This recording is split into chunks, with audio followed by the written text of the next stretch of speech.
Right, guys, Rich Sneaky, it's one day. We're talking about 28 days later and 28 weeks later. First time watching these movies. Yeah. So, here's my thoughts. The first one is better, just staying that straight from the get go.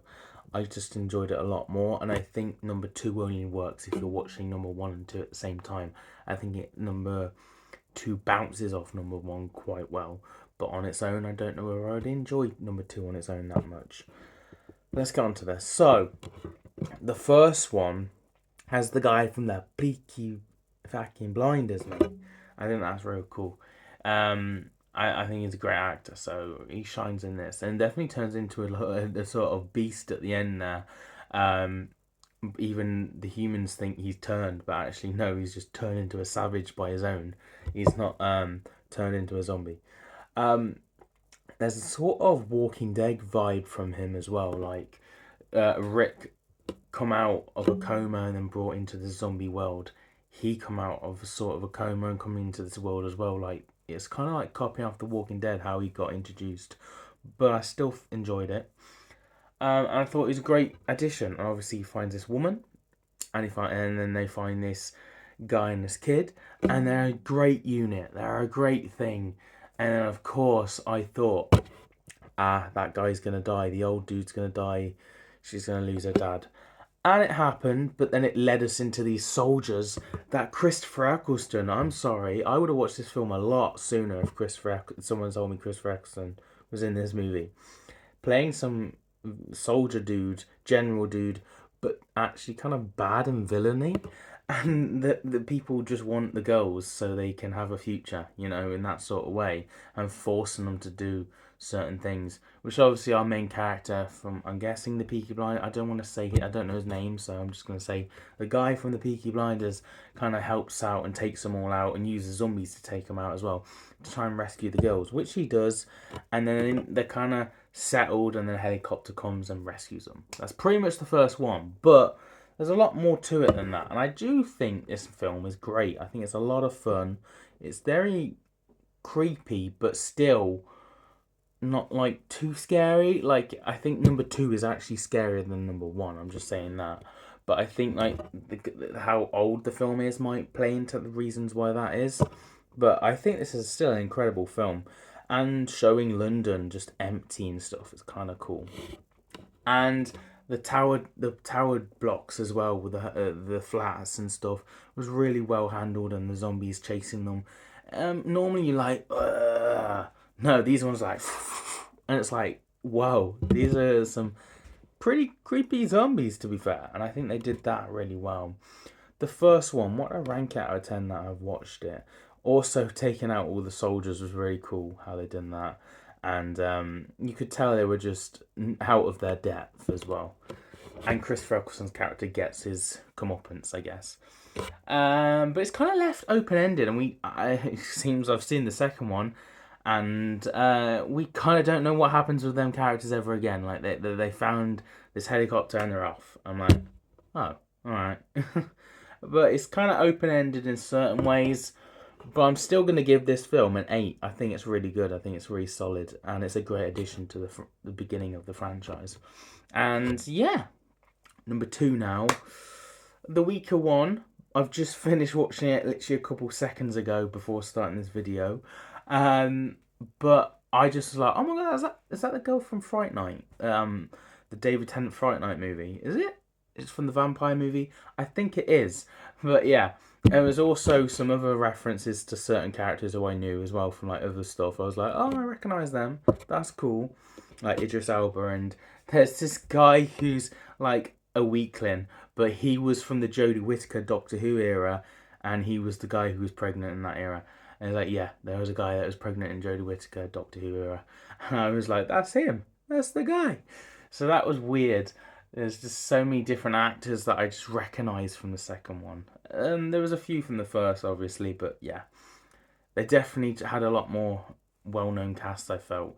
But yeah, this one was more confusing as such. Like they were trying to experiment the idea of the zombies turning, of course, but then there was some that was turning, but still human in a way, and still being able to talk, but then can't resist the urge to spread the disease and bite them and stuff. So you have that aspect. And the mom is left by the dad of the story. And I thought, oh my god. I mean, fair enough. She went for the kid, and he did tell her to leave, but he just left his family. He left, and he ran away, and then he even took that guy's boat, and he left that guy on the boat and to get killed by the zombies. Yes, man. I was like, fair enough. He's in the apocalypse. What are you gonna do? But he did leave his family, and that's like, I didn't expect that. I'm not gonna lie. That caught me off guard. But then he meets his wife again, but infected, because that's a thing that happens. And yeah, karma. Karma happens to that guy, because then he gets bit by his wife and turns into it and spreads the disease rapidly. And then the people who are trying to start again with with London, and like they've isolated the area. Well, now there's a spread of the zombies, so now they're like, kill everything, kill zombies and humans that are moving about, take them all out, let's start again. Sort of thing that the soldiers are trying to do. And we have Hawkeye in this movie from the Avengers. You know him? Yeah, he's in this movie, and he helps some of our main characters that we're following throughout this film get out, I guess. We also have, I think, from Agents of S.H.I.E.L.D., there's like this really clever woman, and the woman in this film that gets shot in the leg. Yeah, she's from I think, the Agent of S.H.I.E.L.D. Show. So I recognise her as well. Like I said, there's quite a few well-known actors in this.